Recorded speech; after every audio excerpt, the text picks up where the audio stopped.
तुकोबरा विश्वासाने आणि ठामपणे सांगतात, भोग हा भोगावाच लागेल अभंगाच्या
तुकोबरा ठामपणे विश्वासाने सांगतात, भोग तो नगडी संचिता वाचुनी.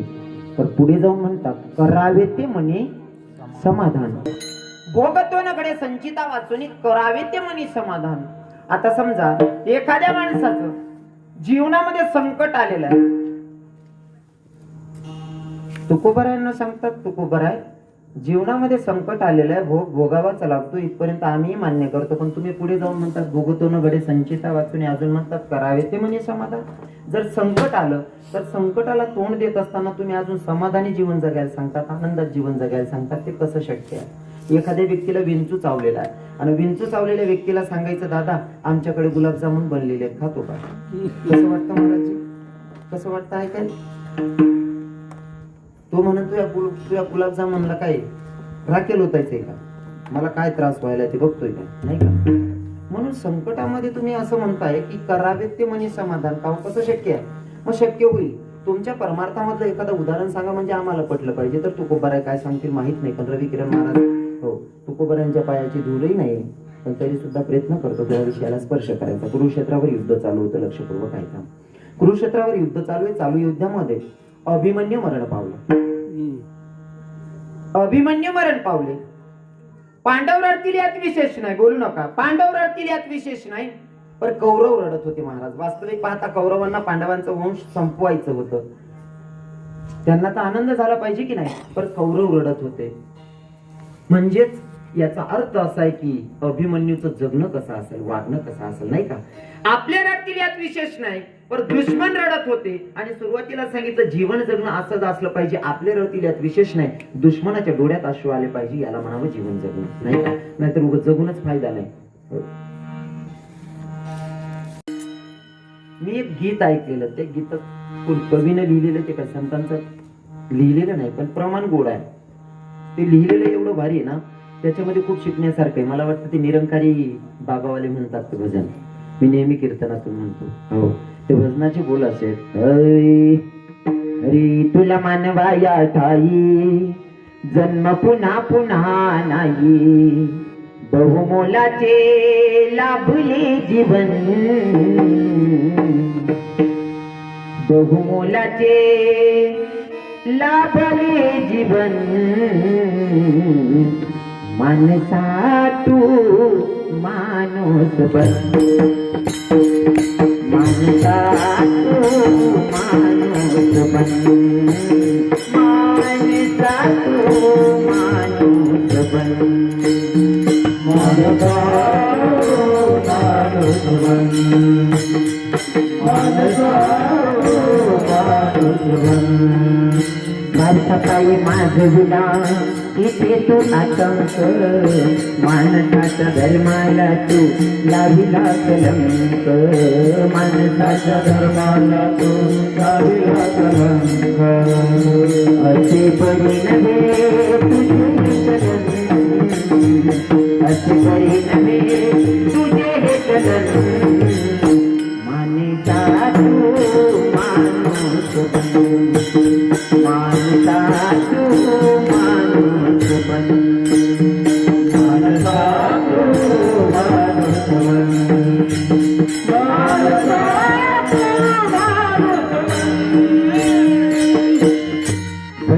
दर्शन पुरत अहंकार त्यागना मानसा तू मानसाशी मिसळून वागना कर माणूस किला नेहमी जतन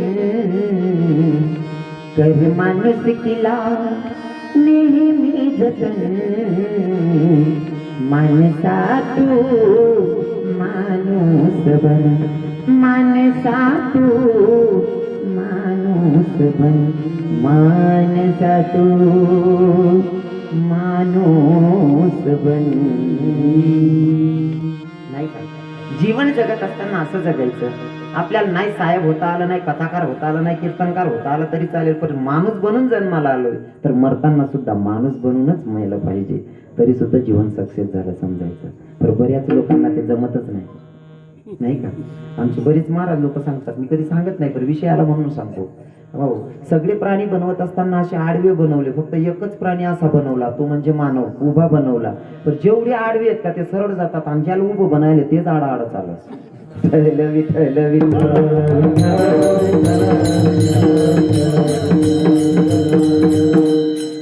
आपले रडतील यात विशेष नाही, दुश्मनाच्या डोळ्यात अश्रू आले पाहिजे याला म्हणावं जीवन जगणं. अजून सांगेल एक मोठ्या महात्म्याच्या तोंडून, माझ्या गुरुजींच्या तोंडून ऐकलेला दृष्टांत आहे, पटवेल तुम्हाला. माणसानं जीवन जगत असताना स्वर्ग आणि नरक कुणी नाही बघितलं, फक्त आपले संत सांगून गेले या शब्दावर आपण विश्वास ठेवतो, नाही का, स्वर्ग आणि नरक. पण तुम्हाला सांगतो जीवन जगत असताना स्वर्गाची प्राप्ती नरकाची प्राप्ती इथंच आपल्याला कळतं. ऐका, माय आणि मुलगी घरात होते, दृश्य चित्र डोळ्याच्या समोर घ्या, आणि एक ब्रह्मचारी साधू भिक्षा मागत होता. भिक्षा मागत असताना या गल्लीत साधू बाबा उभा आहे, गल्लीत साधू बाबा उभा आहे, समोरच्या गल्लीतनं प्रेत यात्रा जाते आहे. साधू बाबाला वाटलं आता त्या गल्लीत कस काय भिक्षा मागायची, आपल्या समोरच प्रेत जातंय, म्हणून साधू बाबा जागीच थांबले.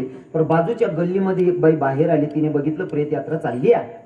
फक्त तिची 9 वर्षाची पोरगी होती. त्या 9 वर्षाच्या पोरीला सांगितलं, बेटा बाबाची प्रेत यात्रा निघाली. म्हणले जा ना. बाबाची प्रेत यात्रा निघाली म्हणजे म्हातारा स्वर्गात गेला की नरकात गेला बघून ये. किती वर्षाची पोरीला सांगितलं? 9 वर्षाच्या पोरीला. सांगणारी स्त्री सुद्धा तरुणच आहे. ती 9 वर्षाची पोरगी प्रेत यात्रेच्या मागे गेली. बाबा ऐकत होते. ब्रह्मचारी साधू, ब्रह्मचारी साधूनं भगवंताकडे बघितलं आणि स्मित हास्य केलं. देवाला सांगितलं, देवा पूर्ण आयुष्य खर्च केलं रे तुझ्या सेवा करण्यासाठी, अजून मला कळत नाही मरणारा व्यक्ती स्वर्गात गेला की नरकात गेला. आणि एका तरुण स्त्रीनं तिच्या पोरीला सांगावं, ती पण 9 वर्षाच्या पोरीला. आणि 9 वर्षाची पोरगी तपास करायला गेली, मेलेला व्यक्ती स्वर्गात गेला की नरकात गेला. साधू बाबांना कमंडलू झोळे एका ठिकाणी ठेवली आणि वाट बघायला लागला त्या 9 वर्षाच्या पोरीची. पोरगी तिकडनं सैरा वैरा धावत आली. मायनं विचारलं, बेटा सांग ना, मरणारा व्यक्ती स्वर्गात गेला की नरकात गेला? त्या पोरीनं पटकन सांगितलं, आई मरणारा म्हातारा स्वर्गात गेला म्हणले. साधू बाबांना कमंडल झोडी वगैरे ते ठेवलं. त्या 9 वर्षाच्या पोरीचे पाय धरले, त्या तरुण स्त्रीचे पाय धरले. म्हणले, माय पूर्ण आयुष्य खर्च केलं देवासाठी, त्याचं नामचिंतन करण्यासाठी, संसारात शिरलो नाही, पण अजून मला कळलं नाही बाई मरणारा व्यक्ती स्वर्गात गेला की नरकात गेला. आणि तुझी 9 वर्षाची पोरगी सांगते मरणारा व्यक्ती स्वर्गात गेला की नरकात गेला. म्हणजे हे ज्ञान कुठून प्राप्त केलं आणि तुला कसं काय कळतं? त्या 9 वर्षाच्या पोरीनं सांगितलं, बाबा याच्यासाठी मोठा गुरु करायची गरज नाही. मग कसं? बाबा प्रेत यात्रेच्या मागे चालत असताना जर लोक म्हणत असतील, अरे मरणारा व्यक्तीला गोड होता यार, नाही मरायला पाहिजे होता, अजून जगायला पाहिजे होता म्हातारा, म्हणजे समजावं याला स्वर्गाची प्राप्ती झाली. आणि जर प्रेत यात्रेच्या मागे म्हणत असतील, बरोबर की आपला कापडणानी गाण गे समजिले हो, सांगायचं तात्पर्य तुमचं मार्कशीट तुम्हाला इथंच भेटतं.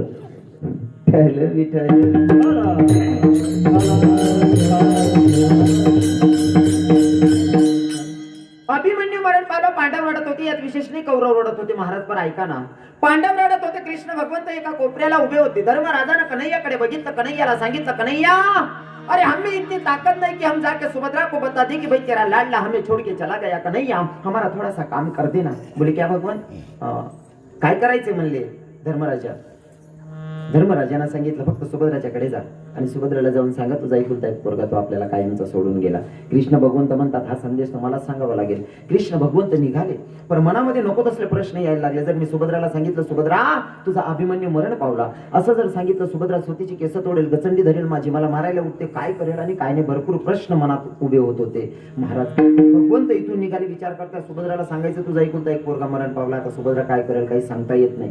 चालतायत चालत असताना विचार करतायत, आता सुभद्रेला जाऊन सांगायचंय, सुभद्राच्या समोर जाऊन उभे राहिले कृष्ण भगवंत आणि सांगायची सुरुवात असते. बसलेले माझे मायबाप त्यांना कळेल, जे वयस्कर बाबा आहेत ते सांगतील, म्हातारे माया सांगतील. बाईला डायरेक्ट सांगायचं जर असलं, तरुण भाऊ किंवा तरुण मुलगा मेला हे सांगायचं इतकं सोपं आहे का? जरा सुधारित भाषेत सांगावं लागतं. अगोदर जे सांगायला जायचे का, अगोदर फोन वगैरे नव्हते म्हणून माणसं जायची डायरेक्ट निरोप सोडायला, बरोबर आहे ना?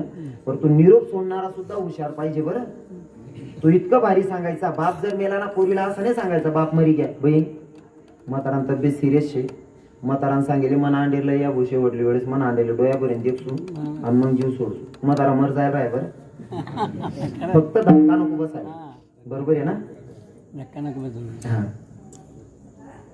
हुशार होते पहिले लोक, पण हुशारले दाडेत. मग माणसं कुठे घ्यात का मग येडा वाग्या नंबर लाग जाय. माझी आजी वारली, मी लईच लहान होतो. आमच्या गावातलं एकाला पाठवलं माझ्या आत्याला घ्यायला. त्याला सांगितलं होतं चमकाळ जो नको दाखले अंडे जास्त टेन्शन ली तिला अटॅकी जाई, ती मर जाई, व्यवस्थित सांगू म्हणे. हा, मग व्यवस्थित सांगायची पद्धत पाहिजे ना. हाव घ्या म्हणे बहीण, म्हणे काय कथा उठा भाऊ, काय नाही म्हणे इकडे पहिले लेवा जाय ना तू तुमकडे गो म्हणे. मग जेवण करी येईल का म्हणे नाही. मग बहिणी स्वयंपाक करा, जेवण बिवण कर, या झोप येईल ना. 4:30 वाजायला उठणार म्हणे ताई, पण काय भाऊ काकांत तब्येत जरा जास्त सिरियस आहे म्हणे, तुला बोला आले म्हणे. हाय कवय सांगशील झोप काढीस नाही. काय काय लोकेशले काय सुधरत कवय काय करू असं.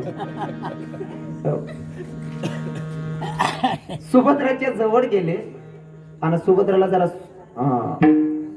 सुधारित भाषेत सांगतायत. ऐका, बोलू नका, सुधारित भाषेत सांगतायत. तुम्ही जे बी सांगण्याचे कीर्तन नंतर सांगतात, आता काहीच सांगू नका. सुभद्राच्या जवळ गेले जरा सुधारित भाषेत सांगितलं, सुभद्रे का तुझा अभिमन्यू गेला? दादा कुठे रे गेला? अजून कुठे युद्ध चालू आहे का? कुठे युद्धाला पाठवलं का माझ्या पोराला? सुभद्रा मनातल्या मनात खुश झाली. हा देवा का नाही या? अरे मला माहिती आहे माझा मुलगा आहे तसा योद्धा, तू कुठं तरी युद्धाला पाठवला असशील. देवानं मान खाली टाकली. बाई खरं सांगू का, तुझा अभिमन्यू कायमच आपल्या समुद्यांना सोडून गेला. देवाला काय वाटत होतं, सुभद्रा माझी गचंडी धरते, मला मारायला उठते, स्वतःची केस तोडते की काय करेल काय सांगता येत नाही. पण तसं काहीच झालं नाही. सुभद्रा रडतही नाही, सुभद्रा बोलतही नाही. जिथं उभी होती त्याच जागेवर जागीच बसली सुभद्रा. सुभद्रा रडतही नाही आणि सुभद्रा बोलतही नाही.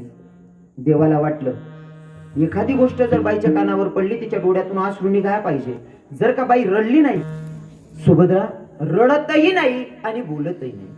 जुन्या लोकांना माहिती आहे बाईच्या कानावर दुःखद बातमी पडल्याच्या नंतर बाईच्या डोळ्यातून जागीच अश्रू निघायला पाहिजे. जर बाई रडली नाही तर ती वेडी होते, वेडी होण्याची दाट शक्यता असते, बरोबर आहे की नाही? दुःखद बातमी कानावर पडल्याच्या नंतर डोळ्यातून अश्रू निघायला पाहिजे, नाही तर वेडी होण्याची दाट शक्यता असते. देवाला वाटलं सुभद्रा वेडी झाली की काय. जवळ आले, सुभद्राचा हात धरला, सुभद्राला सांगितलं हे सुभद्रे अगर रड ना, सुभद्रे अगर रड ना, तू काय दगडासारख्या हृदयाची झाली, तुझा एकुलता एक पोरगा मरण पावला, तुला रडायला नाही का ग येत? सुभद्रे अगर रड ना. सुभद्रा रडतही नाही बोलतही नाही. देवाला वाटलं की सुभद्रा वेडी झाली राव. जवळ आले पुन्हा सुभद्राचा हात धरला, हे वेडी अगर रड ना, तुला रडायला नाही का येत? सुभद्रानं हळूच देवाकडे बघितलं. देवाला सांगितलं का नाही तू मला रडायला सांगतोय, मला रडायला सांगतोय? अरे मी तुझ्या संतांच्या मुखातून तुझी स्तुती आणि तुझी बढाई अशी ऐकली आहे. चाले हे शरीर कोणाची असत्य कोण बोलवी ते हरिविना. देवा झाडाचं पान सुद्धा तुझ्या सत्तेशिवाय हलत नाही मी असं ऐकलंय रे. म्हणे हो बाई, मग माझा मुलगा मरावा कोणाला वाटत होतं? देवानं मानच खाली टाकली. देवा मला रडायला सांगतोय ना, ऐक ना, तू आमचा मालक आहे, आमचा भगवंत आहे. तुझ्या इच्छेशिवाय इथे झाडाचं पान हलत नाही, मग मरण हे तर तुझ्याच हातात आहे ना. म्हणले हो बाई, माझा मुलगा मरावा कोणाला वाटत होतं? देवा कृष्ण भगवंताला मानच खाली टाकली. म्हणजे मलाच वाटत होतं. सुभद्रानं सांगितलं तू तुझ्या भक्तांबद्दल वाईट विचार करत नाही, हा माझा तुझ्यावरचा दृढ भाव आहे. माझा मुलगा मरावा तुलाच वाटत होतं ना. म्हणले हो बाई, मग तू माझ्या पोराला इथून उचलला कुठंतरी चांगल्या जागेवर ठेवला असं, हा माझा तुझ्यावरचा विश्वास आहे. माझ्या मुलाला तू इथून उचलून कुठंतरी चांगल्या जागी ठेवलं असं, हा माझा तुझ्यावरचा विश्वास आहे. आणि देवा अजून जर रडायला सांगत असतील तर ऐक ना, तू आमचा भगवंत आहे, तुझी इच्छा पूर्ण झाली, हा आनंद व्यक्त करू का मुलगा मेला म्हणून दुःख व्यक्त करू का नाही? तू सांग, मी आता काय करू? करावे ते म्हणे. काय केलं सुभद्रानं? समाधानी व्यक्त केली की नाही? सुभद्रा म्हणते, अरे तू आमचा मालक आहे, तुझी इच्छा पूर्ण झाली, तुम्हाला रडायला सांगतोय, मुलगा मेला म्हणून दुःख व्यक्त करू का? का मग तू आमचा भगवंत आहे, तुझी इच्छा पूर्ण झाली म्हणून आनंद व्यक्त करू. देवा सांग ना काय करू? करावे ते म्हणे समाधान.